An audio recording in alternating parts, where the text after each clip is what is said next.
News 7 Rajasthan देख रहे सभी दर्शकों को मेरा नमस्कार और आप सभी को संडे की बहुत-बहुत शुभकामनाएं। छुट्टी का दिन है, संडे यानी फंडे।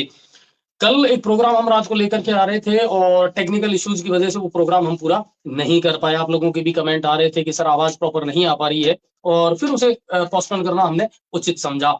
आज का हमने आपको टाइम दिया था, घर पर हैं, बिल्कुल फ्री हैं, तो फटाफट जुड़ें और शेयर करें। यूट्यूब और फेसबुक दोनों पर इस वक्त हम लाइव है और उम्मीद कर रहा हूँ अब अच्छी आवाज आपके पास में आ रही होगी, कोई टेक्निकल इश्यू नहीं आ रहा होगा।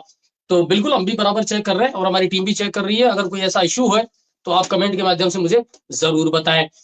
लोकसभा चुनावों की रणभेरियां बिल्कुल बज चुकी है और कहीं ना कहीं बीजेपी ने भी कमर कस ली है और सभी पार्टियां जो है वो भी कमर कस चुकी है। आने वाले दिनों में पहली लिस्ट भी बहुत जल्दी जारी हो जाएगी। मंथन करना शुरू कर दिया है दोनों ही पार्टियों ने और बताया जा रहा है कि राजस्थान से पहले यानी दक्षिण भारत से कहीं ना कहीं बीजेपी अपनी लिस्ट जो है जारी करना शुरू करेगी। राम राज्य जो है उसकी परिकल्पना की जा रही है। तीन तलाक है और भी बहुत सारे ऐसे मुद्दे हैं जिनको लेकर के बीजेपी चुनावी मैदान में उतरेगी और लोगों को अपने 9 साल के जो काम है वो बताएगी। 2 दिन का राष्ट्रीय अधिवेशन दिल्ली में भी चल रहा है। कल प्रधानमंत्री मोदी ने भी अपने भाजपा के कार्यकर्ताओं को और पदाधिकारियों को यह निर्देश दिया है कि आप घर घर जाएं और अपनी जो योजनाएं हैं, विकास के काम हैं, उनके बारे में जनता को अवगत करवाएं। बात करते हैं टोंक सवाई माधोपुर लोकसभा क्षेत्र की। 10 साल से सुखबीर सिंह जौनापुरिया बीजेपी के और बताया जा रहा है कि साहब मोदी लहर में लगातार वो जीतते आ रहे हैं और टोंक से में अच्छा खासा उनका दबदबा भी है। वह लोगों से लगाव भी रखते हैं, वह रेजिडेंस भी उन्होंने बना रखा है और ज्यादातर विकास की सौगातें जो दी है ना वो टोंक क्षेत्र को दी है। बात करें सवाई माधोपुर की और गंगापुर सिटी की, यहाँ के लोग और यहाँ की जो जनता है वो ज्यादा उनके कामों से संतुष्ट नजर नहीं आई। धीरे धीरे बहुत सारे चेहरे और किरदार भी अब निकल करके सामने आएंगे जो लोकसभा चुनावों के लिए अपनी ताल ठोकेंगे और मैदान में अपना दमखम दिखाएंगे। ऐसे ही एक किरदार से और शख्सियत से मैं आपकी मुलाकात करवाने जा रहा हूं जो बेहतरीन शिक्षाविद रहे, समाज के लिए समाज सेवा से लगातार जुटे रहे हैं और किसी परिचय के मोहताज भी नहीं है। लेकिन चैलेंज बड़ा है, चुनौती उनके सामने भी बड़ी है। राजनीति में कदम रखा है, राजनीति अपने आप में बहुत कड़ी परीक्षा लोगों की लेती है और तब जाकर के आदमी एक मुकाम हासिल करता है। लेकिन बीजेपी ने कहीं ना कहीं ये उदाहरण सेट किया है कि अगर आप संघर्ष करोगे, मेहनत करोगे तो कहीं ना कहीं एक छोटा सा कार्यकर्ता भी मुख्यमंत्री के पद तक पहुंच सकता है। ऐसी एक शख्सियत है हेमंत जी, शिक्षाविद रहे हैं और हमारे क्षेत्र में तो लगभग सारे लोग जो है ना, विधानसभा क्षेत्र गंगापुर सिटी की हम बात कर लें, यहाँ तक कि सवाई माधोपुर क्षेत्र में भी लोग अच्छे खासे तरीके से इनको पहचानते हैं। डायनेमिक पर्सनैलिटी और सबसे बड़ी बात यह है कि समाज के कामों में आज से नहीं बहुत पहले से बढ़ चढ़ करके पार्टिसिपेट करते रहे हैं। अपना योगदान जो हो सकता था बेहतर वो देने का इन्होंने प्रयास भी किया है। विधानसभा चुनावों में भी बीजेपी से टिकट मांगा, नहीं मिल पाया, लेकिन फिर भी बीजेपी के जो उम्मीदवार यहां से नॉमिनेट किए गए थे उनकी तन मन से सहायता की, बिल्कुल जुटे और पूरी जी जान लगाई। और शायद कहीं ना कहीं एक कार्यकर्ता का ये सबसे पहला फर्ज बनता है कि वो टिकट की दौड़ में अगर नहीं भी है, पार्टी उस पर अगर भरोसा नहीं भी जताती है तो कम से कम वो पार्टी की सेवा ईमानदारी के साथ में करें। बहुत सारे चुभते हुए सवाल भी आज उनसे करेंगे और दूसरी बात उनके राजनीतिक ज्ञान का विश्लेषण भी हम करेंगे कि अब वो लोकसभा चुनाव के लिए टिकट मांग रहे हैं। टोंक सवाई माधोपुर विधानसभा तो देखिए छोटा सा एक एरिया होता है, क्षेत्र होता है जहां आप कर लेते हैं अपना एनालिसिस, लेकिन यहां से लेकर टोंक तक का इलाका, मुद्दे क्या है, जमीनी मुद्दे क्या है, लोग क्यों उनको वोट दें, लोग क्यों उनको चुने, बहुत सारी चीजें हैं जो विस्तार से उनसे जानने का प्रयास करेंगे। और राजनीति में अब कितना परिपक्व हो चुके हैं, कितना सीख रहे हैं, क्योंकि बहुत कुछ सीखना भी बाकी भी है, बहुत कुछ करना भी बाकी है। लेकिन शिक्षाविद रहे हैं तो ज्ञान का जो भंडार है वो तो रहा है, अनुभव बहुत है, लेकिन राजनीति की विशाल पर पहला कदम है। तो देखते हैं क्या कुछ करते हैं, उनसे भी जानने का हम प्रयास करेंगे। हेमंत सर, बहुत बहुत स्वागत है आपका न्यूज 7 राजस्थान पर। नमस्कार सभी दर्शकों को। और सबसे पहले तो मैं यही जानना चाहूंगा, शिक्षाविद थे, एजुकेशन की लाइन छोड़ करके राजनीति में कदम रखा, बीजेपी ही क्यों चुनी? कांग्रेस लंबी पार्टी है, पुरानी पार्टी है और 65 साल तक हिंदुस्तान पर शासन भी किया है, बीजेपी की आइडियोलॉजी में बिलीव क्यों किया, बीजेपी ही क्यों चुनी? जैसे मैं अगर बताना चाहूँ तो मैं बचपन से ही स्वयंसेवक रहा हूँ और एक राष्ट्रवादी सोच की पार्टी बीजेपी मुझे लगी और है भी। तो क्योंकि मेरा शिक्षा विभाग में मैं जब नौकरी करता था तो 2016 में मैंने वहाँ से वॉलंटियर रिटायरमेंट ले लिया। उसके बाद स्कूल को संभाला और यहाँ आईआईटी और नीट जैसी परीक्षाओं के लिए बच्चों को तैयार किया। बहुत सारी प्रशासनिक सेवाओं में भी बच्चे यहाँ से गए हैं। और आप सभी जानते हैं कि कुल इंटरनेशनल स्कूल का नाम यहाँ बड़े सम्मान से लोग लेते हैं और बहुत सारे बच्चे अभी तक बोर्ड की मेरिटों में भी आए हैं। तो उसके बाद मुझे लगा कि मुझे तो अपने क्षेत्र का थोड़ा विस्तार करना चाहिए। केवल शिक्षा विभाग के अलावा और भी समाज सेवा के काम बहुत सारे हैं। यहाँ ब्राह्मण समाज का मैं लगातार 2 बार इलेक्टेड प्रेसिडेंट रहा और मैंने समाज में भी जब मैंने देखा कि अगर मेहनत करे आदमी तो समाज में भी बहुत सारे काम हो सकते हैं और मैंने वो सब लोगों के सहयोग से किए भी। आप लोगों ने देखा भी और उसे अप्रिशिएट भी किया। फिर मुझे लगा कि अब अगला कदम मुझे राजनीति में रखना चाहिए, क्योंकि राजनीति ही केवल एक ऐसा माध्यम है जहाँ से आप सब समाज की सेवा कर पाते हैं। बिल्कुल, बाकी और तो जैसे आप चाहे ब्राह्मण समाज है तो उसमें सीमित दायरा अब सीमित रह जाता है, ब्राह्मण बिल्कुल। समाज में ही काम करेंगे। लेकिन राजनीति में सारे ही समाज से जुड़ जाता है आदमी और उनकी सेवा करने का उसे इससे बड़ा कोई प्लेटफॉर्म इस दुनिया में नहीं है, अगर कोई आदमी करना चाहे। और ये बात अलग है, कोई व्यावसायिक दृष्टि से या कुछ अपने निजी फायदे के लिए राजनीति में आता है तो उनका अपना अलग सोच है। लेकिन मेरी सोच ये रही कि मुझे काम करना है, सब समाज के लिए काम करना है, तो उससे बेहतर विकल्प कोई और हो नहीं सकता। पार्टियों के बारे में जब मैंने सोचा तो चूंकि बचपन से विचारधारा इस तरीके की है तो दूसरी पार्टियों में जाने का तो कोई सवाल था ही नहीं। तो पिछले वर्ष मई में मैंने यहाँ प्रदेश कार्यालय में सभी बड़े पदाधिकारी जो प्रदेश के हैं भाजपा के, यहाँ के प्रदेश अध्यक्ष सीपी जोशी जी के साथ में और भी तमाम प्रभारी अरुण जी भी थे अरुण जी भी थे और भजन लाल जी भी थे उस समय महामंत्री। इन सबके सानिध्य में मैंने बीजेपी ज्वाइन की थी। उसके बाद बीजेपी के लिए एक सामान्य कार्यकर्ता की तरह मैं काम करता रहा और जब विधानसभा के चुनाव की बात आई तो मुझे लोगों ने कहा, मेरे साथियों ने कहा कि आप भी इसके लिए एक बार आवेदन करें। मैंने पूरी ईमानदारी के साथ में बिना किसी की बुराई किए, कई बार क्या होता है कि आपको अच्छा खुद को अच्छा साबित करने के लिए दूसरे को बुरा बताना पड़ता है, बिल्कुल। लेकिन ऐसा मेरे साथ जीवन में कभी रहा नहीं। मैंने अपना ही काम किया है और मैंने किसी को कभी बुरा कहा ही नहीं मेरे अपनी वाणी से। तो मैंने पूरी ईमानदारी से टिकट के लिए मांग की और मुझे आश्वासन भी था कि भाई आप पार्टी के लिए काम करते रहें। मैं करता रहा, पैनल में भी मेरा नाम जहाँ तक मेरी जानकारी में था आया भी। और लेकिन उसके बाद पार्टी को जो भी उचित लगा पार्टी ने वह किया। उन्होंने यहाँ से मान सिंह जी को अपना प्रतिनिधि घोषित किया। जैसे ही उनको टिकट मिला मैं उसी दिन से उनके साथ बिल्कुल तनमन ढंग से उनके साथ में रहा।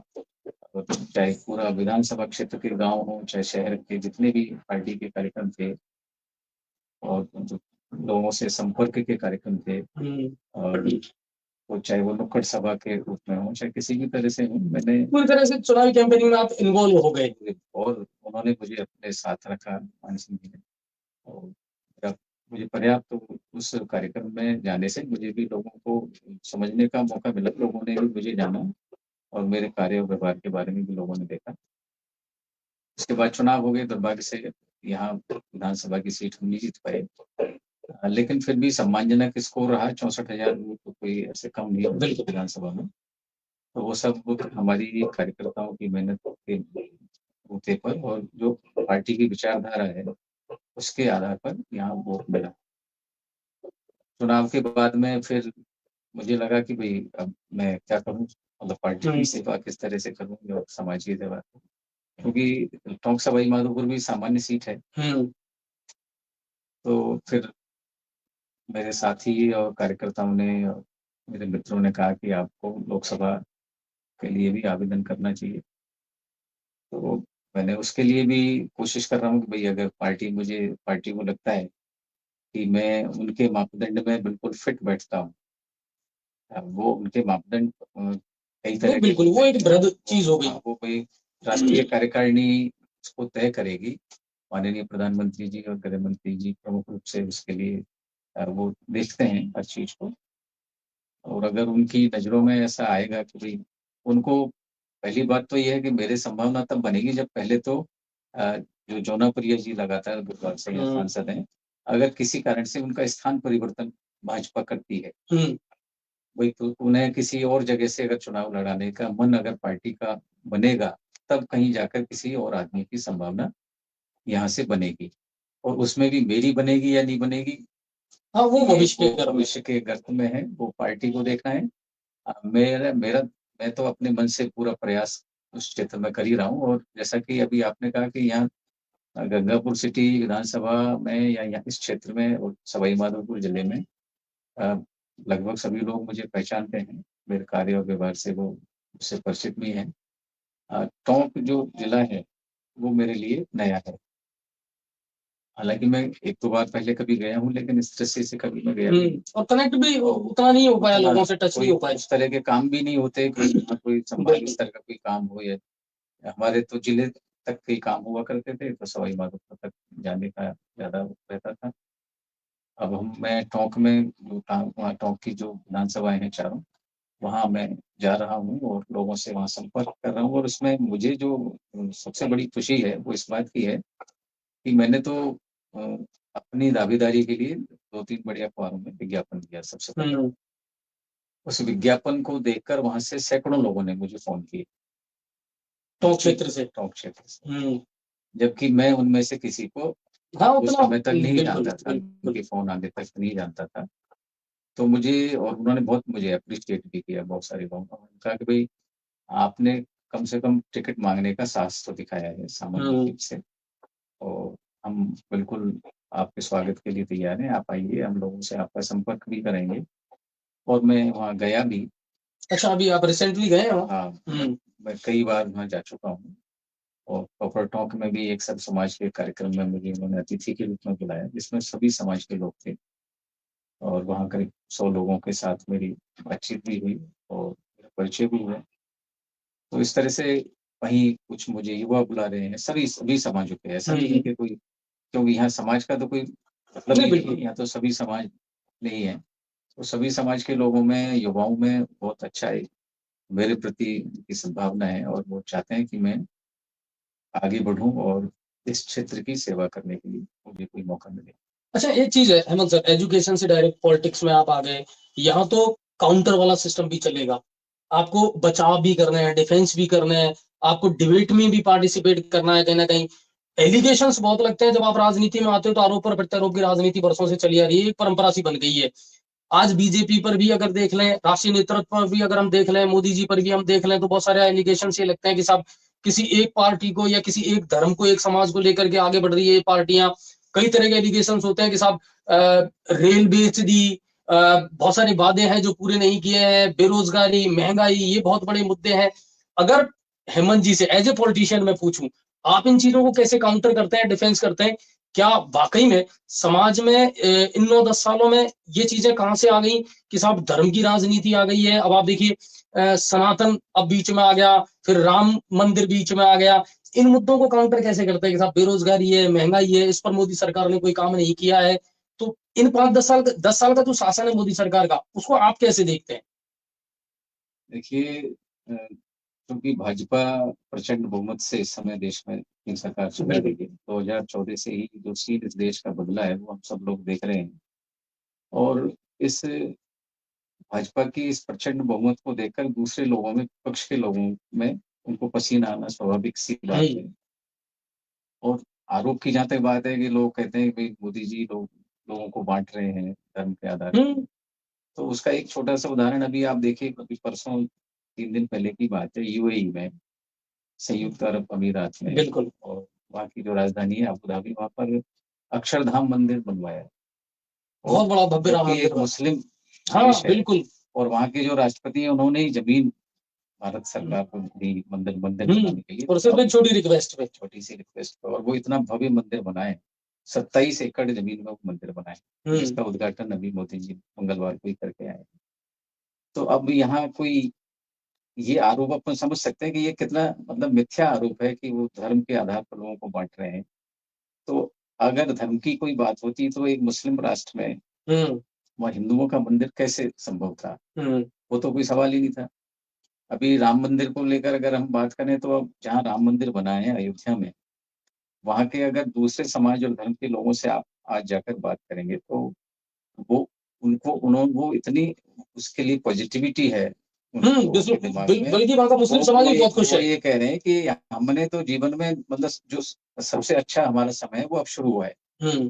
उसका कारण ये है कि राम मंदिर बनते ही वहाँ 2 से 3 लाख लोग अब रोजाना दर्शन के लिए जा रहे हैं, पूरे देश भर से और पूरे संसार से लोग जा रहे हैं। तो इतने लोगों के लिए कितने रोजगारों की संभावनाएं, बिल्कुल पर्यटन क्षेत्र बन गया, पर्यटन क्षेत्र बन गया, हर आदमी को रोजगार मिल गया वहाँ, तो वो खुश तो होगा ही।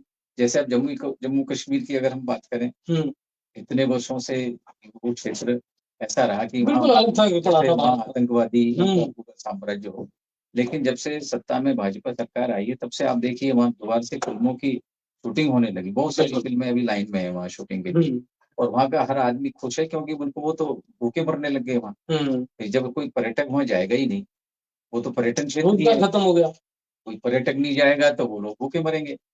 तो उन लोगों को तो दूसरा जीवन मिला है सरकार के आने से। तो मेरा जो ये इस तरह की बातें हैं, ये तो राहुल गांधी जी जैसे नेता ही कहते हैं जिनके पास कोई विषय है नहीं। अब मोदी सरकार पर या भाजपा, अभी फिलहाल तो न्याय यात्रा निकाल रहे हैं, न्याय यात्रा को भी अभी कल छोड़ के चले गए वो वहां से, वायनाड रवाना हो गए, वायनाड से रवाना हो गए। तो अब वो जब वहां उनको कोई स्थिति ये है कि उनके पास बोलने को कुछ है नहीं। इस 10 साल के शासन में भाजपा के किसी भी एक नेता पर भ्रष्टाचार का आरोप कोई लगा ही नहीं पाया। तो भ्रष्टाचार का आरोप लगाने के बाद आपको उसे सिद्ध भी करना पड़ेगा, प्रमाणित भी करना पड़ेगा, वो उनके पास कुछ है नहीं। अब फिर मुद्दा क्या है? फिर धर्म के आधार पर लोगों को बांटो या किसी पर आरोप लगाइए। पिछले पर ये सबके पीछे फिर ईडी सीबीआई ये क्यों छोड़ देते हैं? मोदी जी कह रहे हैं कि साहब, विपक्ष ये कहता है कि साहब जांच एजेंसियों का दुरुपयोग किया जा रहा है। अगर आप बीजेपी में आ जाते हैं तो आप दूध के धुले हो जाते हैं, पवित्र बन जाते हैं, और अगर आप विपक्ष में हैं तो फिर आपके पीछे ईडी और सीबीआई पड़ जाएगी। केजरीवाल जी, हेमंत सोरेन, इनके सबके उदाहरण देख लीजिए आप। नहीं, मैं आपको एक किस्सा केजरीवाल जी का ही बताना चाहूंगा। एक दिन एक वीडियो देखा था इस पर ही, उसमें केजरीवाल जी चिल्ला चिल्ला कर कह रहे थे कि भाई ये ईडी को मतलब ये क्यों काम नहीं कर रही है भाजपा सरकार में। मतलब उनको ये लग रहा था कि ये काम ही नहीं कर रही, ये सब मैनेज कर रखा है मोदी जी ने। और जब वो काम करने लगी तब उसका वो विरोध कर रहे हैं क्योंकि अब वो खुद भी फंस रहे हैं। तो ईडी तो एक स्वतंत्र विभाग है सरकार का, वो उसकी जांच तो जांच किसी ईमानदार आदमी के यहाँ तो उन्होंने की नहीं। और जांच करने में अगर किसी के यहाँ मान लीजिए आप ये तो किसी अधिकार है विभाग का, ईडी की जांच हमारे यहाँ भी हो सकती है, आपके यहाँ भी हो सकती है, हमें उससे डरने की क्या आवश्यकता है। अगर हम सही हैं तो जांच में सही पाए जाएंगे, और गलत हैं, हमारे घर में अगर बोरी भर भर के नोट मिलेंगे तो हम तो फंसेंगे ही उसमें परेशान होने की कोई बात है नहीं। तो आपको नहीं लगता कि इनका दुरुपयोग किया जा रहा है? दुरुपयोग का प्रश्न ही नहीं है, दुरुपयोग क्यों करेंगे कोई? भाई ईमानदार आदमी क्या मतलब पूरे देश भर में सारी कांग्रेसी या दूसरी विपक्षी पार्टी के लोगों के यहाँ थोड़ी ईडी के छापे पड़े, कुछ सिलेक्टेड लोगों के यहाँ ही तो पड़े। और जिनके यहाँ पड़े वो ऐसा तो नहीं वो सिलेक्शन मोदी जी कर रहे हो जानबूझ करके कि धीरे धीरे। कल खड़गे साहब भी कह रहे थे कि साहब और कितने नेताओं को आप हमारे मोदी जी या भाजपा के कार्यकर्ता उनके घर में ले जाके नोटों की गड्डियां थोड़ी रख रहे हैं। भाई वो अगर मिल रही है जांचों में, मिल रही है तो फिर आप उसको बताइए ना कहाँ से आई है वो, उसमें तो वो तो झूठा आरोप है। अच्छा, अब बात करूं बेरोजगारी की, और एक दूसरा सबसे बड़ा जो आरोप लग रहा है मोदी सरकार पर वो ये लग रहा है कि सब सारी चीजों का निजीकरण कर दिया साहब। एयरपोर्ट बेच दिए हैं, रेलवे बेच दिया है, बुलेट ट्रेन का बहुत बड़ा सपना हिंदुस्तान को दिखाया गया था वो टाइम पे पूरा नहीं किया है। 2 करोड़ लोगों को हम रोजगार देंगे, वो पूरा नहीं हो पाया है। तो जुमलेबाजी वाला जो शब्द है बार बार इस्तेमाल क्यों किया जाता है मोदी जी के लिए, उसको आप कैसे काउंटर करेंगे? देखिए, पिछले 10 साल में हमारे देश में जो तरक्की हुई है, जैसे लोग आरोप लगाते हैं भाई कुछ नहीं हुआ, तो मैं 2-3 उदाहरण आपको बताता हूँ कि 1947 से 2014 तक यानी 70 वर्ष के शासनकाल में सभी पार्टियों की बात करें, उसमें हमारे देश में केवल 20,000 किलोमीटर इलेक्ट्रिफिकेशन रेलों का हुआ। और 2014 से अब तक यानी एक दशक में, केवल 10 वर्ष में 40,000 किलोमीटर रेलवे का इलेक्ट्रिफिकेशन हुआ है। अब आप अंतर समझ सकते हैं कि बिल्कुल कहाँ 70 साल और कहाँ 10 साल, 20,000 किलोमीटर और केवल 10 साल में 40,000 किलोमीटर रेलवे का इलेक्ट्रिफिकेशन हुआ है। इसको कहते हैं प्रोग्रेस। अब कोई कहे कि काम नहीं हुआ तो ये काम दिख नहीं रहा है क्या? अब ये कोई कागजों में तो है नहीं, इसको आप देख सकते हैं और प्रामाणिक चीज है। दूसरा, भाई प्रमुख चीजें यही है, रेल है, इंफ्रास्ट्रक्चर यातायात मतलब के साधन है, सड़कें हैं, बिजली है, पानी है, ये प्रमुख चीजें हैं जो बिल्कुल। मूलभूत आवश्यकता है कि हर आदमी को जिसकी आवश्यकता है। ऐसे ही अगर हम रोड की बात करें तो 2014 तक मतलब 7 दशक में हमारे यहाँ 18,000 किलोमीटर के हाईवे, जो 4 लेन या 6 लेन जिनकी भी हम बात करें, उनकी लंबाई 18,000 किलोमीटर। हम्म, और अब केवल 1 दशक में 30,000 किलोमीटर के हाईवे बने हैं इस भाजपा के शासनकाल में। अब आप यहाँ अंतर देखिए। ऐसे ही अगर हम मेट्रो रेल की बात करें, जो बहुत बड़े शहरों में आज बहुत महती आवश्यकता भी है, जयपुर में भी बना है, तो 7 दशक में केवल 250 किलोमीटर, अच्छा 250 किलोमीटर का मेट्रो रेल का एक नेटवर्क हमारे देश में था। और वो 650 किलोमीटर केवल 1 दशक में ये हमने बढ़ाया है भाजपा के शासनकाल में। यहाँ अंतर देखिए आप। अगर हम पीने के पानी की बात करें या सिंचाई के पानी की बात करें, तो केवल 3.5 करोड़ लोगों तक 2014 तक नल का पानी पीने का पहुंचता था, केवल 3.5 करोड़ लोगों तक। और अब इसमें जो 1 दशक का कार्यकाल है, जल जीवन मिशन अमृत योजना है, जल के जीवन तहत मिशन है। में 10 करोड़ परिवारों से अधिक लोगों को पीने का शुद्ध पानी नल से सरकार पहुंचा रही है। ये अंतर दिखाई नहीं देता है क्या? अब अपन कहेंगे 10 साल में क्या हुआ, तो 10 साल में ये मूलभूत जो चीजें हैं, अपन डेवलपमेंट तो इतना है कि पूरा दिन भर भी अगर हम बोलते रहेंगे तो वो काम समाप्त नहीं होंगे। इतने काम हुए हैं देश में, लेकिन ये प्रमुख रूप से ये इसका उदाहरण है। अच्छा, महंगाई की बात करें तो महंगाई लोग की चिल्लाते हैं बात, साहब, महंगाई बहुत हाँ बढ़ गई। महंगाई, देखिए महंगाई एक ये वैश्विक समस्या है, ये कोई भारत की समस्या तो नहीं। महंगाई हर देश में है। महंगाई के लिए अभी जैसे रूस और यूक्रेन के युद्ध के कारण जो कच्चा तेल है और ये गैस की ये इनकी कीमतें जब बढ़ी, तो निश्चित रूप से ये उत्पादन पर इसका फर्क पड़ेगा और फिर उपभोक्ता तक ये महंगाई पहुंचने वाली है। चाहे हम जैसे मान लो कहीं से कोई उत्पादन हमने किया, अब उसको कल्टीवेशन करना है, वितरण पहुंचना है, वितरण करना है, तो उसके लिए ट्रांसपोर्टेशन के द्वारा ही जाएगी। और अगर डीजल पेट्रोल महंगे हैं तो वो सारी जो महंगाई की मार है वो उस उपभोक्ता तक निश्चित रूप से पहुंचनी है, कहीं ना कहीं तो उसका फर्क पड़ेगा ही। फिर भी अगर हम बात करें तो हमारे देश में बेरोजगारी की जो दर है वो केवल 6.5% है, जबकि अमेरिका जैसे विकसित राष्ट्र में बेरोजगारी की दर 14.7% है। तो जब विकसित देशों में ही समय भाई इससे कोई बच तो सकता ही नहीं, है ना? तो बेरोजगारी, तो फिर बेरोजगारी का मूल कारण होता है वहाँ की एजुकेशन सिस्टम। किसी भी देश की जो शिक्षण की जो व्यवस्था है और लोगों का सरकारी नौकरियों के प्रति जुनून, ये दो चीजें ऐसी हैं जो बेरोजगारी पैदा करती है। भाई एक तो अगर हमारी शिक्षण व्यवस्था उस रोजगार उन्मुख ही नहीं है, मतलब जिससे रोजगार मिले, जैसा कि अब हमारी उस व्यवस्था में परिवर्तन हुआ है, नई शिक्षा नीति लागू हुई है। और वो नई शिक्षा नीति किसी पार्टी विशेष की नहीं है कि ये भाई बीजेपी की शिक्षा नीति नहीं है, वो समग्र पूरे विश्व के प्रमुख देशों की शिक्षा पद्धतियों का निचोड़ है। उसमें हम वो चीजें जो पूरे विश्व में रोजगार उन्मुखी जो शिक्षा देने का काम कर रहे हैं, उसमें हमारे देश में कौन कौन सी चीजें उसके अनुकूल रहेंगी, हमने उन सबको जोड़कर एक नई शिक्षा नीति तैयार की है। तो वो अब नई शिक्षा नीति में ये चीजें खत्म होंगी, रोजगार उन्मुखी शिक्षा मिलेगी, प्रारंभिक शिक्षाओं से ही वो मिलने लगेगी। और हमारे देश में दूसरी समस्या क्या है कि बेरोजगारी की एक मूल समस्या ये भी है कि हर आदमी सरकारी नौकरी चाहता है। ये एक धारणा बन गई, बिल्कुल रोजगार वही है जो सरकारी नौकर है। वो इसलिए चाहता है कि सरकारी नौकरी मिलने के बाद फिर आराम ही आराम है, उसको पेंशन समझता है ज्यादातर लोगों की स्थिति है सरकार में। तो अब सरकारी नौकरियों के प्रति अगर आकर्षण लोगों का कम हो जाए, तो प्राइवेट सेक्टर में तो अब आप देखिए सरकार में तो केवल 2% लोग ही सरकारी नौकरियों में है इस देश में। तो 98% लोग कहाँ जाएंगे? उनको तो प्राइवेट सेक्टर ही है। तो प्राइवेट सेक्टर में आपको, अगर आपने शिक्षा अच्छी ली है और स्किल्ड आपने शिक्षा ली है, तो आपको रोजगार की कोई कमी नहीं है। आज भी देखिए आप, बहुत सारे बच्चे ऐसे हैं जो आईआईटी करके आपको वो जेईएन या एईएन का फॉर्म भरते हुए नहीं दिखेंगे सरकारी नौकरी। बिल्कुल, आप बता दीजिए कोई एक भी उदाहरण हो कि वो सब अभी नौकरी का फॉर्म भर रहा है। वो मल्टीनेशनल कंपनियां ज्वाइन करता है, मल्टीनेशनल कंपनी में ज्वाइन करता है, उसको 50 लाख का पैकेज से शुरुआत होती है, 1 करोड़ के पैकेज से शुरुआत होती है।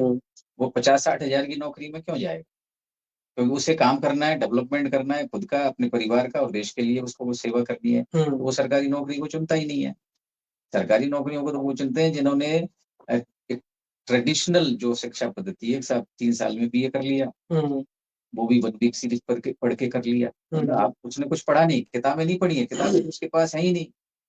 वही बच्चा 1 वीक सीरीज लाकर, मतलब समझ लो पहले भी चलती थी, 7 दिन में वो उतने प्रश्न तैयार कर लिए जो पेपर में आने वाले 5 सवाल, वहां भी 20 में से 10 करने, इतना ऑप्शन आते हैं कि आपको कोई दिक्कत ही नहीं है।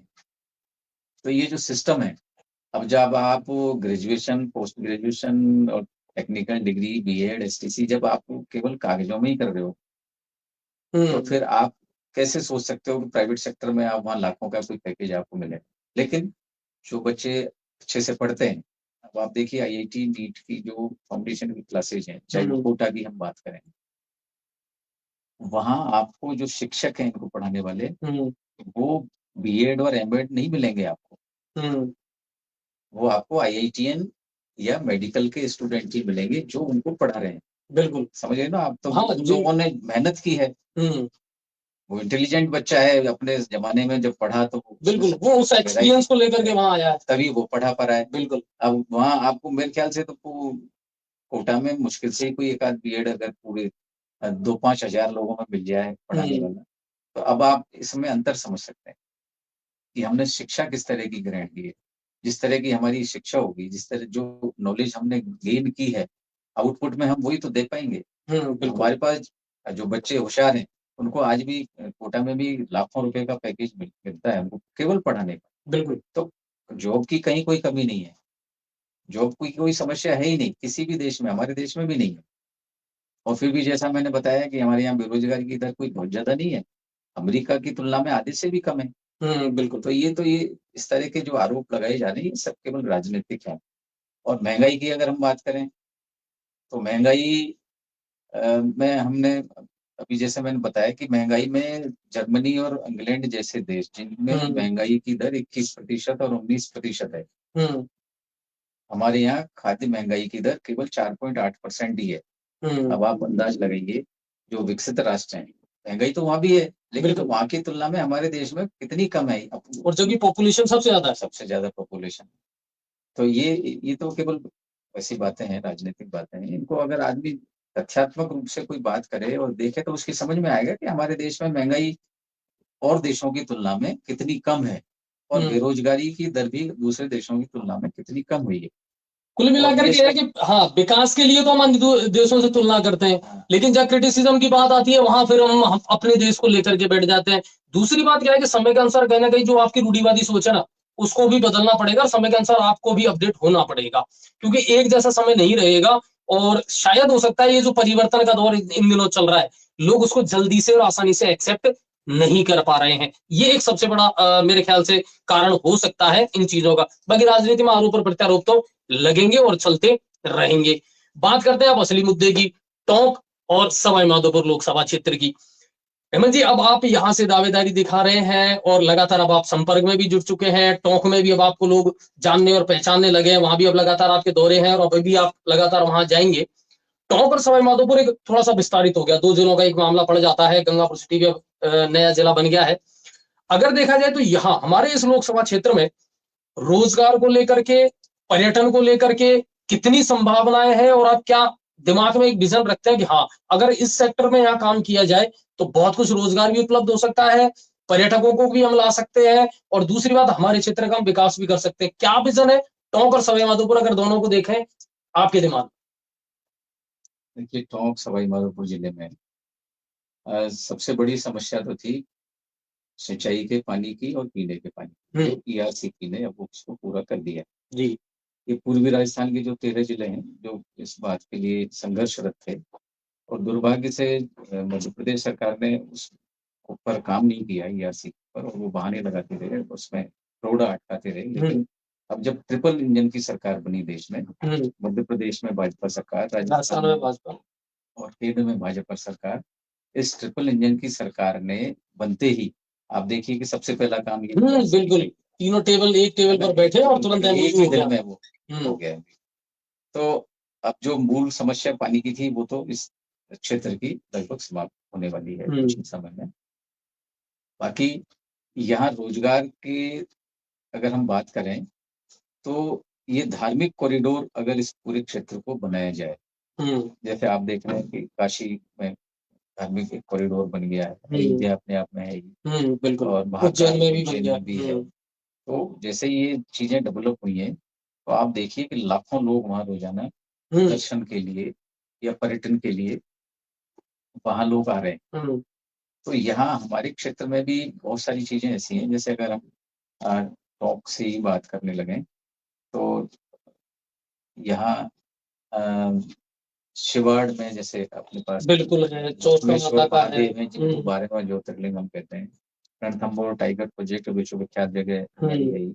गणेश जी, ये भी पूरे विश्व में बिल्कुल लोग जानते हैं, और वो कहते हैं ना कि हर शादी और शुभ काम के लिए गणेश जी को निमंत्रण यहीं भेजा जाता है। इसके अलावा अमरेश्वर महादेव है, चौथ माता है, चौथ माता का मंदिर है, वो भी बहुत फेमस है और वहाँ बहुत लोग आते हैं। लक्की मेला वहाँ होता है, कुछ दिन पहले ही उसका समापन हुआ है। और यद्यपि वो हमारे इस लोकसभा क्षेत्र में नहीं है, लेकिन करौली जहाँ माता कैला देवी का मदन मोहन जी और कैला देवी का मंदिर है, जहाँ लाखों श्रद्धालु वर्ष भर में आते हैं। तो ये तो है तो पूर्वी राजस्थान का ही क्षेत्र। तो इन सब जगहों को धार्मिक कॉरिडोर के रूप में यहाँ विकसित, और अगर विकसित हो जाए तो ये विजन है आपके दिमाग में? मेरे दिमाग में बिल्कुल है, और ये कोई असंभव काम भी नहीं है, क्योंकि इसके लिए कुछ ऐसा करना नहीं है यहाँ। इसके लिए हमें अपने जो जगह है, ये प्रमुख स्थान है, इनको विकसित करना है। यहाँ जरूरी चीजें स्थापित हो जाएं, जैसे अच्छे होटल, धर्मशाला, अच्छी सड़कें, इंफ्रास्ट्रक्चर के लेवल पानी पे की अच्छी व्यवस्था हो, अब होने जा ही रही है। समझ नहीं, बिजली 24 घंटे आए। तो मेरा ये भी सोचना है इसमें कि भाई शहरों में बिजली और गांव में बिजली देने का बड़ा एक अंतर है, कि गांव में ऐसा कई बार तो होता है केवल रात में ही बिजली दी जाएगी। हाँ बिल्कुल। अब आप देखिए, किसान रात में सर्दी के दिनों में, है ना, और उस फसल में पानी दे रहा है, तो ये उसके प्रति अत्याचार ही कहूंगा मैं इसे। क्योंकि जो हमारे लिए अन्नदाता है, अगर हम उसके बारे में उसको सेकंड प्रायोरिटी में ले रहे हैं, तो ये गलत बात है। मैं तो ये सोचता हूँ कि हमारे किसान को 24 घंटे बिजली मिलनी चाहिए। उसको जब फुर्सत हो, जब उसका समय है, बिल्कुल, खेत में जब पानी उसको जरूरत है। अगर उसको दिन में पानी देना है खेत में फसल के लिए, तो वो दिन में ही दे, उसको रात का इंतजार करना नहीं पड़े। तो एक तो इस चीज पर काम करने की जरूरत है। मेरा मानना है कि हम अपने क्षेत्र में 24 घंटे लाइट की व्यवस्था के लिए काम करें। और एक धार्मिक कॉरिडोर हो गया, सोलर, जैसे अभी सोलर का चल ही रहा है। हाँ, ये एक बड़ी घोषणा हुई है। और सड़कें, मेरा मानना है कि जैसे अभी गडकरी जी ने पूरे देश में जो कायाकल्प किया है, और हम करेंगे अभी कुछ दिनों बाद ही अमेरिका से भी ज्यादा सड़कें, अच्छी और ज्यादा लंबाई की सड़कें हमारे देश में होने वाली हैं। मतलब अमेरिका भी को भी हम पीछे कर रहे हैं। तो शहरों तक तो निस्संदेह सड़कें बहुत अच्छे किस्म की बन रही हैं। लेकिन मेरा मानना ये है कि छोटे कस्बों से लेकर गांव तक की जो सड़क है, कनेक्टिविटी जो है, वो भी बिल्कुल हाईवे जैसी सड़क होनी चाहिए। मतलब चाहे उसकी चौड़ाई ज्यादा नहीं हो, लेकिन उसकी क्वालिटी उतनी बेटर हो कि वो वर्षों तक वो सड़क खराब नहीं हो, उसमें गड्ढे नहीं हो। और हमारे गांव के में जो आबादी वाला क्षेत्र है, उस गांव की सड़क भी इतनी शानदार होनी चाहिए कि उसके गांव के आदमी को लगे कि ये शहर से अच्छा जीवन दे रहा है। इससे दो फायदे होंगे, कि एक तो गांव का किसान जब भी उसका उत्पादन उसको बाजार में ले जाना है, तब वो आसानी से उसको सुगमता के साथ मंडी तक वो ले जा सके। और उसकी कनेक्टिविटी भी शहरों से बढ़ जब जाएगी। उसको अच्छा दाम मिलना है तभी ले जाए। दूसरा ये है कि वो शहरों की तरफ जो पलायन हम देख रहे हैं, कि अभी शहरों की स्थिति इतनी भयावह है। अभी जयपुर की देखिए आप, कि जब भी हम 1 महीने बाद भी जब जाते हैं, तो जयपुर में लगता है कि इतनी भीड़ कहाँ से आ गई। तो ये शहरीकरण जो पर्यावरण हमारा का संतुलन खराब हो रहा है। बड़े शहरों में प्रदूषण बढ़ रहा है, केवल इसलिए कि जनसंख्या जिस तेजी से वहाँ शहरों में बढ़ रही है, उससे सारी समस्याएं पैदा हो रही हैं, बिजली, पानी को लेकर, हवा को लेकर। प्रकाश भी वहाँ शुद्ध नहीं मिलता है, इतना सुबह कोहरा और वो जो धुआं है कारखानों का, उससे शुद्ध हवा भी आजकल नहीं ले पा रहा है आदमी। तो शहरों की तरफ पलायन भी रुके। अगर हम गांव में सारी सुविधाएं उपलब्ध करा देंगे, जैसे बिजली गांव में अगर 24 घंटे मिल रही, पानी मिल रहा है, पानी रोजगार मिल उसको रहा है। मिल रहा है, उसको रोजगार मिल रहा है, उसको अच्छी सड़कें हैं, उसको भी लगता है कि मैं भी हाईवे से सीधा कनेक्ट हूँ, तो वो क्यों शहर में आए? हम्म। शहर में आकर उसको करना क्या है? उसकी जमीन तो गाँव में है। लेकिन अभी तक स्थिति ये है कि गाँव को ये माना जाता है कि भाई नहीं, इनको तो अगर कुछ बच रहा है तो दे दो। बाकी मूल सभी डेवलपमेंट के साधन शहरों में दो, सारा बजट शहरों के लिए दो। तो ये चीजें बदलनी चाहिए और इस पर हम काम करेंगे कि गाँव तक अच्छी सड़कें बने, लोगों को वहीं रहकर अपना रोजगार करें, जिससे शहरों में जो आबादी का जो बोझ बढ़ रहा है वो उस पर एक नियंत्रण लगे। अच्छा, 2-3 चीजें आपने बड़ी क्लियर कर दी है कि सब, एक तो धार्मिक कॉरिडोर के रूप में डेवलप हो जाए, दूसरी बात गाँवों का विकास हो, ये दिमाग में आपके में विजन है।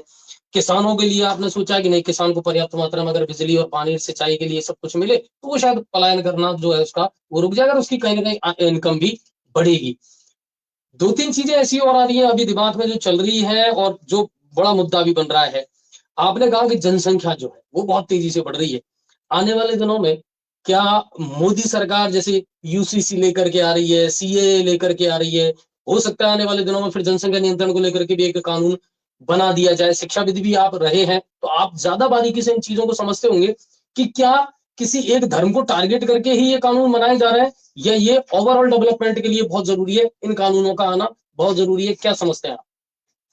देखिए, इसमें धर्म की तो कोई बात है ही नहीं। मतलब किसी भी कानून में कोई धर्म के हिसाब से तो कोई कानून बनता ही नहीं है। हमारे संविधान में एक भी कानून ऐसा नहीं है कि वो किसी धर्म विशेष को की सेफ्टी के लिए या उसको टारगेट करके या किसी को नुकसान पहुंचाने के लिए हो।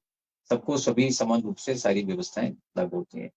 जनसंख्या नियंत्रण की बात जो देश में चल रही है, हो सकता है वो कानून देश में आ भी जाए, और वो अगर आ रहा है तो उसके पीछे लॉजिक है। देश में जिस तरह से जनसंख्या विस्फोट हो रहा है, आज हम देख रहे हैं हम चीन से भी आगे पहुंच गए जनसंख्या, और चीन इन चीजों को पहले अपना चुका है। जनसंख्या नियंत्रण कानून चाइना में भी है, वहाँ एक ही बच्चा पैदा आप कर सकते थे, ठीक है। वो तो अब जब उनको लगा कि कहीं कहीं असंतुलन हो रहा है तो वो उन्होंने उसमें कुछ छूट दी होगी।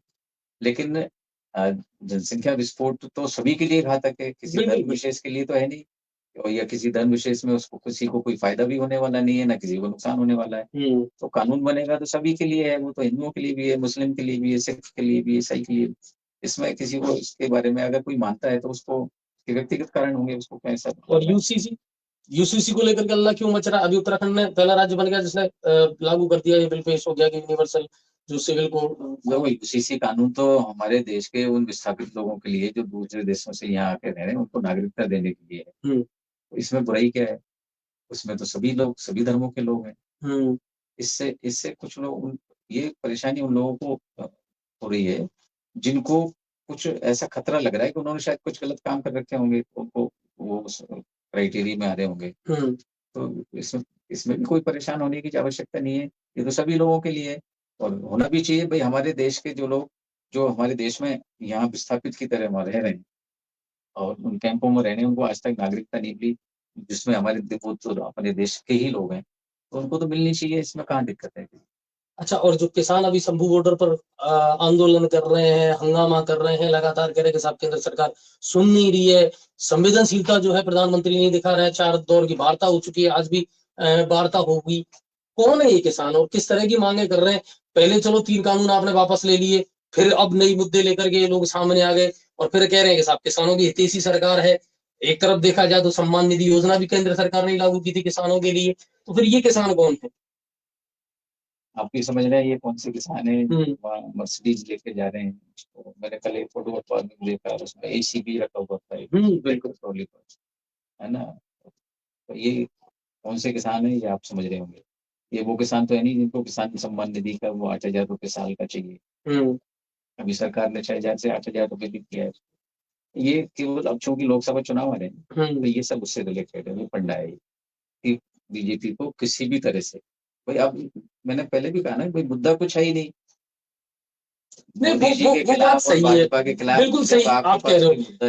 लेकिन हेमंत सर, आप भी जान रहे हो कि सत्ता के सामने एक मजबूत विपक्ष का होना भी जरूरी है। अगर इसी तरह आप मजबूत विपक्ष को निगलते चले जाओगे, खत्म करते चले जाओगे, आज आप सोचिए कि लोग कांग्रेस से इस तरह छोड़ करके जा रहे हैं कि जिसकी कोई, हाँ, उनके बेटे नकुल नाथ है, दोनों ही आज, तो क्यों क्यों हो रहा है? इल्जाम तो सारे यही लग रहे हैं कि साहब मोदी जी तोड़ रहे हैं, जोड़ तोड़ की राजनीति चलाते हैं, कहीं भी किसी को भी पटा लिया, अपने कब्जे में ले लिया और सरकारें गिरा देते हैं। बस जी, लोग इतने बेवकूफ हैं क्या? मतलब जिसको कोई, मतलब मैं आपको क्या आपके विचारधारा से अलग कहीं ले जा सकता हूँ? जो आपका, जिस तरह की आपकी सोच है, जो आपकी विचारधारा है, मैं कितनी कोशिश कर लूँ, आप कैसे आ जाओगे मेरे साथ? हाँ, आप जब आओगे, जब आपको लगता है कि मैं अब तक जिस विचारधारा से जुड़ा हुआ था वो देश के हित में नहीं है, हम्म। और मैं जहाँ मैं जाना चाहता हूँ, जो मेरी विचारधारा से जो चीज मेल खाती है, चाहे पहले नहीं खाती हो, अब हो सकता है उसकी विचारधारा उससे मेल खाती है, तो आप उस पक्ष की तरफ जाओगे। इसमें मोदी जी या कोई अमित शाह जी या कोई और क्या करेगा? अच्छा, आपको लग रहा है कि कहीं ना कहीं कांग्रेस जो है ना वो मुद्दों से भटक रही है, और जो जनमानस की जो लहर है उसको राहुल गांधी नहीं पकड़ पा रहे हैं? अब देखिए, सोनिया जी अब राज्यसभा से गई, यानी डायरेक्टली जो सेवा करने का मौका था वो चला गया। रायबरेली से हो सकता है कि अब प्रियंका को मौका मिल जाए। परिवारवाद, वंशवाद, इसको लेकर के अभी मोदी जी ने भी एक बहुत अच्छी परिभाषा उन्होंने दी थी कि परिवारवाद क्या है, वो समझने की आवश्यकता है लोगों को कि एक ही एक परिवार को या उसी के इर्द गिर्द घूमना, वो एक थोड़ा सा उसको परिवारवाद माना जा रहा है। तो कांग्रेस अपनी कमियों को नहीं पहचान पा रही है, या वो शुतुरमुर्ग की तरह आंख मीच करके बैठे हैं, इसलिए शायद मजबूत विपक्ष जो है वो खत्म होता जा रहा है धीरे धीरे, और लोग हटते जा रहे हैं। आचार्य प्रमोद कृष्णम जैसे लोग जो बिल्कुल कद्दावर नेता रहे कांग्रेस के, आज वो विमुख हो गए। कमलनाथ, जिनको आप सोचिए कि वो मध्य प्रदेश कांग्रेस के अध्यक्ष रहे हैं, वो उनसे विमुख हो रहे हैं। मिलिंद देवड़ा ने वो छोड़ दी। क्यों हो रहा है ऐसा? विपक्ष अपनी ताकत नहीं पहचान पा रहा है, या मोदी बहुत ज्यादा ताकतवर हो गए? देखिए, सही बात है, ये कि मोदी जी बहुत ज्यादा ताकतवर हो गए, हम्म। और ये वैसा विपक्ष है, जैसे राजस्थान में एक परंपरा सी रही है, बीजेपी फिर कांग्रेस, फिर बीजेपी फिर कांग्रेस, हम्म। है ना? आप अपनी योग्यता से पार्टी में, मतलब सत्ता में नहीं आ सकते। आप वो दूसरे की कमी की वजह से सत्ता में आना चाहते हैं, मतलब ये इसलिए ढूंढ रहे हैं। इनकी खुद के पास तो कुछ है नहीं, कोई विजन नहीं है। हम्म। खुद ये देश को न तो इन्होंने कभी कुछ दिया, और न देने की इनके पास कोई काबिलियत है। तो अब ये सोचते हैं कि कहीं इन्हीं में कोई काट छांट करके, हम्म। और ये अपनी कमियों की वजह से हार जाए, तो अब तो जनता के पास क्या विकल्प है? बीजेपी नहीं तो कांग्रेस। हम्म। इस देश में यही तो चलता रहा है अभी तक। तो ये तो केवल उस उम्मीद में बैठे रहते हैं, और सरकार इस देश में अभी तक ऐसे ही बनी है कि भाई जो जिसको बीजेपी के कामों से जो संतुष्ट नहीं रहा, हमारा मतदाता भी इतना भोला है कि वो थोड़ी सी चीज में प्याज का भाव अगर बढ़ा दिए तो वो हम्म। सत्ता बदलने के लिए तैयार है हमारा मतदाता। हम्म। ऐसा हो जाता था। तो लेकिन अब फिर भी प्रबुद्ध हुआ है, और समझदार हुआ है वो। देश राष्ट्र के प्रति कोई समझौता करना नहीं चाहता, हमारा देश का जो नागरिक है, और जो युवा वोटर है, वो तो बिल्कुल राष्ट्रभक्त बिल्कुल। है ना, इसमें कोई शक नहीं है। किसी समय में जाके शायद ये भावनाएं कभी कुछ कम रही होंगी, लेकिन इस समय प्रबल रूप से देशभक्ति की भावना हर देश के नागरिक में है, और वो देश को किसी भी कीमत पर पिछड़ने नहीं देना चाहता है।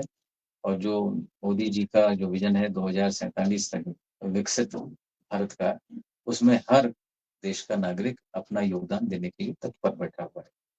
किन मुद्दों को लेकर के अब ये राम मंदिर का मुद्दा लेकर के जाओगे, या किन किन मुद्दों को लेकर के अब आप जनता के बीच में जाओगे? सरकार के 10 साल के काम बताओगे, या अपने क्षेत्र की बातें करोगे कि हाँ मेरा विजन ये है, और मैं, अगर पार्टी मुझे टिकट देती है और अगर मैं आता हूं जीत करके लोकसभा में, नेतृत्व करते हैं हम हमारे क्षेत्र का, तो किन मुद्दों को लेकर के आप जनता के बीच में जाओगे और वो चीजें डिलीवर्ड करना चाहोगे? देखिए, मुद्दा तो कोई ऐसा है नहीं। हम तो, मैंने जो अभी आपसे कहा वो चीजें तो सरकार में, मतलब जैसे अगर मुझे लोग चुनते हैं यहाँ लोकसभा से, तो वो मेरा विजन था कि मुझे क्या क्या काम करना है, तो वो जो मैंने आपको बताया। हम्म। अब जनता के बीच में जाने के लिए हमें तो हमारी सरकार की जो इन 10 वर्षों की जो उपलब्धियां हैं उनके बारे में बताना है, कि हम्म। हर आदमी को वो पता चलना चाहिए। और जैसे ही हर आदमी को पता चलता है, हमारे इस 10 साल के कार्यकाल में भाजपा ने जो किया है, वो जिस आदमी को पता है चल गया, वो तो कट्टर भाजपा का समर्थक हो गया, उसका आप उसको चेंज नहीं कर सकते। हम्म। तो यही चीजें हमको बतानी है लोगों को। और पार्टी के जो बैठकें होती हैं उसमें यही कहा जाता है कि आप, जो हम लोगों ने सरकार में किया है, उन जो जनोपयोगी जो हमने काम किए हैं उनको घर घर जाके आप उनको बताइए। चाहे वो महिलाओं के लिए किया हो, चाहे युवाओं के लिए किया हो, चाहे किसानों के लिए किया हो, ये सारी चीजें बतानी है। और इस समय देश में जो माहौल है कि जैसे अब की बार 400 पार का एक नारा चल रहा है, तो ये आप हम लोगों को लग रहा है नहीं अब लग की रहा है बार कि 400 हम पार, लोगों को ऐसा होते हुए देखने वाले हैं कुछ समय। अब की बार 400 पार। अब की बार 400 पार ही होगा। और राजस्थान में 25 की 25 सीटें भाजपा प्रचंड बहुमत से जीतेगी, इसमें कोई दो राय नहीं है। अब तो जिसको भी टिकट मिलेगा, आप समझिए उसकी लॉटरी खुलने वाली है। जिसको लोकसभा का टिकट मिल गया वो तो जीतना ही है। अच्छा, केवल उसको उन हर गांव गांव ढाणी ढाणी तक हमारी सरकार की उपलब्धियों को बताने भर की देरी है। अच्छा, पिछले जो अभी वर्तमान में सांसद है उनके 10 साल के कार्यकाल को अगर आप एनालिसिस करें तो संतुष्ट है, काम किया है उन्होंने? देखिए, चूंकि वो हमारे ही सांसद हैं, हमारी पार्टी के ही हैं, और उन्होंने हर आदमी अपनी समझ के हिसाब से, अपनी योग्यता के हिसाब से, अपने सामर्थ्य के हिसाब से काम करता ही है। तो मेरा तो ये मानना है कि उन्होंने काम किया ही होगा, जौनपुरिया जी ने। और काम करने के लिए पार्टी ने उन्हें पहले भी टिकट दिया, दूसरी बार भी। पिछले 5 साल में जब दूसरी बार टिकट दिया तो पिछली बार की कामों को समीक्षा तो पार्टी करती ही है। पार्टी ने समीक्षा की होगी तभी उनको दोबारा चुना। और अब इन 10 साल के कार्यकाल में अगर लगेगा पार्टी को कि भाई वो सरकार के पार्टी के मापदंड पे वो खरे हैं, तो तीसरी बार भी उनको टिकट मिल जाएगा। और अगर कहीं कमी रही होगी तो पार्टी को वो भी सारी चीजें जानकारी में होंगी, और ये इसका जवाब तो जनता ही देती है। हेमंत जी इन 8-10 महीनों में जब से राजनीति से जुड़े हैं, अब पदाधिकारियों से, बड़े बड़े जो दिग्गज हैं भाजपा के, उनसे भी आप, जेपी नड्डा साहब से भी कई मुलाकातें आपकी हो चुकी हैं। अपने आप को राजनीति के रूप से अभी कितना परिपक्व आप बना चुके हो, या अभी भी लगता है कि हाँ थोड़ा सा वो हेजिटेशन है, या अभी बहुत सारी चीजें और सीखनी है, क्योंकि ये तो निरंतर चलने वाली एक सतत प्रक्रिया है। कितने परिपक्व हुए हैं? देखिए, मैं तो अभी विद्यार्थी ही हूँ। जैसे कोई शिक्षक अगर ये कहे कि मैं शिक्षक हूँ, तो वो बात ठीक नहीं है। शिक्षक, कोई शिक्षक है ही नहीं इस दुनिया में, सभी विद्यार्थी हैं। एक आप किसी ऐसे प्रोफेसर या जो बहुत सीनियर आदमी है, आप उनसे पूछो भाई आप प्रोफेसर हो, तो वो ये नहीं कहेगा मैं प्रोफेसर, वो ये कहेगा कि भाई मैं तो शिक्षा अभी विद्यार्थी हूँ। मैं तो सीख रहा हूँ अभी। शिक्षा के क्षेत्र में भी मैं विद्यार्थी हूँ, अभी भी सीख रहा हूँ। और राजनीति के क्षेत्र में भी मैं अभी विद्यार्थी ही हूँ, और जीवन भर विद्यार्थी ही रहूंगा। अच्छा, और वर्तमान में जो मौजूदा सरकार है राजस्थान की, शुरू में जब भजन लाल जी को मुख्यमंत्री बनाया था तो बहुत सारे मीम्स चले थे उस समय सोशल मीडिया पर, एक कभी नाम ही नहीं सुना। चौंकाने वाले फैसले बीजेपी हमेशा करती आ रही है। हो सकता है आपके लेकर के भी एक बड़ा चौंकाने वाला फैसला ये हो जाए कि साहब हेमंत जी जो है वो लोकसभा के प्रत्याशी होंगे बीजेपी से। तो अभी जो वर्तमान सरकार है, असम सरकार, उसको आप किस रूप में देखते हैं? क्या वाकई में स्ट्रॉन्ग डिसीजन लेकर के अच्छा काम कर पाएगी, या फिर वही बात है जो विपक्ष आरोप लगा रहा है कि साहब ये तो पर्ची पर चलने वाली सरकार है और उसी तरीके से चलेगी? जो वर्तमान राजस्थान सरकार है उसको लेकर के, और उसका जो पूरा चेहरा है, जो पूरा कैबिनेट है, उसको किस रूप में आप देखते हैं? देखिए, पक्षी वाली सरकार तो ये विपक्ष कह रहा है इसको। भजन लाल जी को मुख्यमंत्री ऐसे ही नहीं बनाया गया है। भजन लाल जी बहुत पुराने कार्यकर्ता हैं, आपने भी उनके इतिहास को देख लिया होगा। उस समय जब वो उनको मुख्यमंत्री बनाया, तो उस दिन तो लोगों को पता नहीं था ना, उनके बारे में बहुत सारे लोग नहीं भी जानते थे। हाँ बिल्कुल, अननोन थे वो थे, क्योंकि अब पार्टी में तो सब जानते थे। पार्टी में तो सब, लेकिन जैसे जैसे लोगों को उनके इतिहास के बारे में पता चला, उनके जीवन के बारे में उन्होंने पढ़ा, तब अब लोग संतुष्ट हैं कि हाँ भाई वास्तव में कोई कोई नया चेहरा नहीं है भजन लाल जी। बिल्कुल परिपक्व व्यक्ति है, संगठन के बहुत पुराने साथी हैं। राजनीति में जरूर वो पहली बार विधानसभा का चुनाव लड़वाया गया, तो लोगों को लगा गया भाई पहली बार उनको चुनाव लड़वाया और उसी में मुख्यमंत्री बना दिया। लेकिन जब उनकी हिस्ट्री लोगों ने देखी, तो वो तो संगठन में काम कर रहे थे। आज क्षेत्र अलग है, संगठन का क्षेत्र अलग है, और बहुत साइलेंट वर्कर वो रहे। वो ज्यादा कॉम्पेंट शो में नहीं रहे, अपना काम करते रहे। और अमित शाह जी की और मोदी जी की, जेपी नड्डा साहब जो प्रमुख हैं इस पार्टी के, उनकी निगाह में थे वो पहले से। उनकी वो चाहते थे, वो जानते थे कि ये भजन लाल जी ईमानदारी से पार्टी का काम कर रहे हैं। और जब हम उनके लोगों ने जब इंटरव्यू लिया उनके मदर फादर से, तो उन्होंने कहा कि भाई ये तो इसका तो पता ही नहीं होता था, 2-2 3-3 दिन 4-4 दिन बिल्कुल घर से गायब रहते थे। अब आप बताइए कि आज भी अगर उन जैसा कोई कार्यकर्ता है पार्टी में, तो निस्संदेह शीर्ष नेतृत्व तक के लोगों की उसके ऊपर जरूर निगाह होगी। या पार्टी में वर्कर को कभी अवॉइड नहीं किया जाता है। लोगों को लगता होगा कि कोई नया चेहरा है, लेकिन नए चेहरे नहीं है, ये सब अंदर काम करने वाले हैं पार्टी के।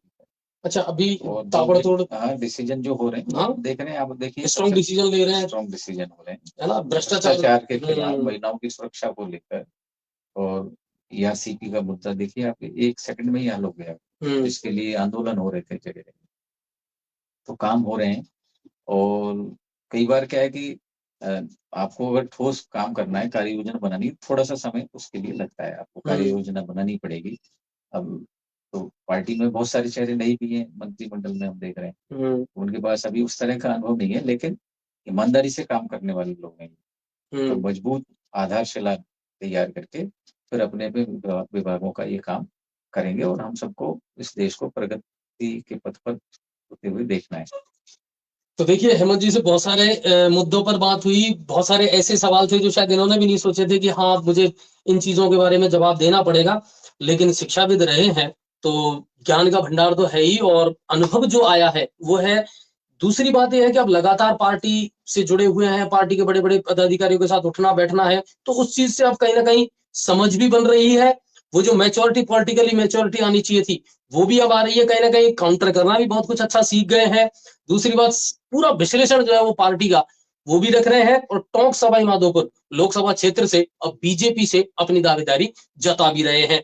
टोंक में भी अब लोग काफी डिमांड करने लगे हैं।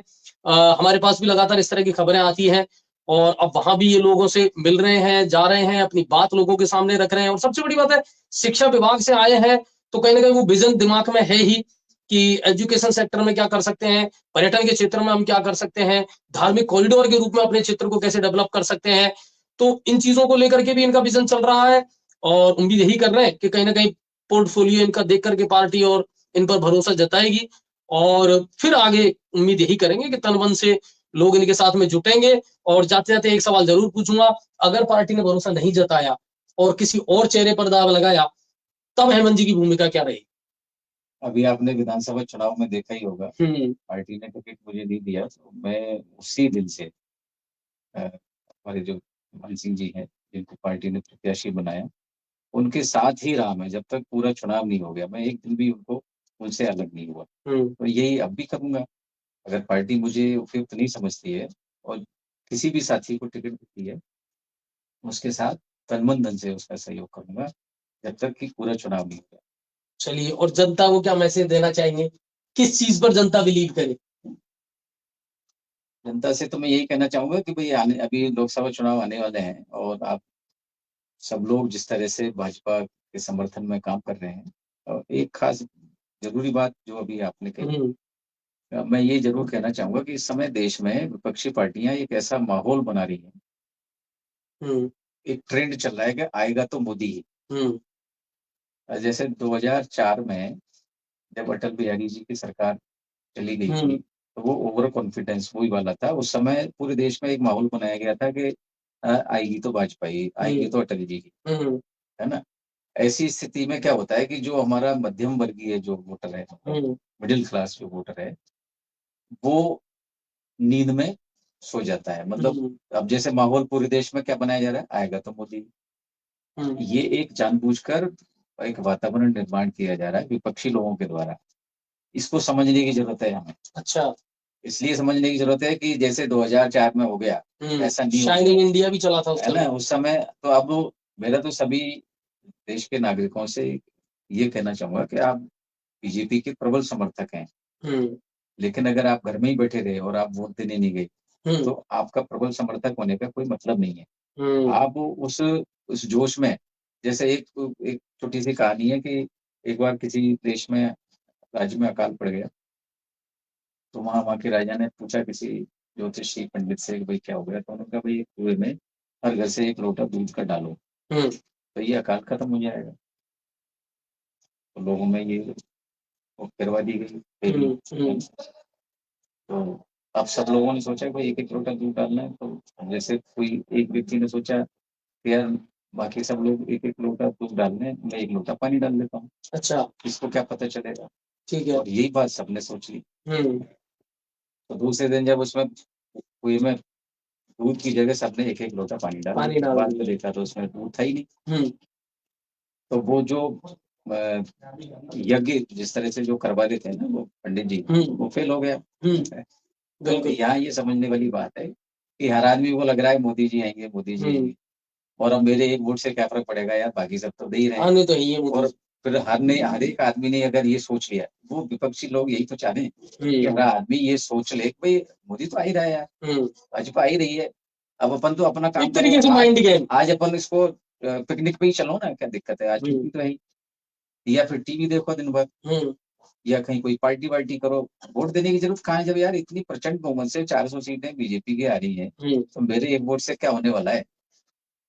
अगर ये लोगों ने सोच लिया तो बहुत बड़ा खतरा हमारे देश के लिए और पार्टी के लिए हो सकता है। इसलिए मेहरबानी करके हर आदमी इस यज्ञ में अपनी आहुति जरूर दे।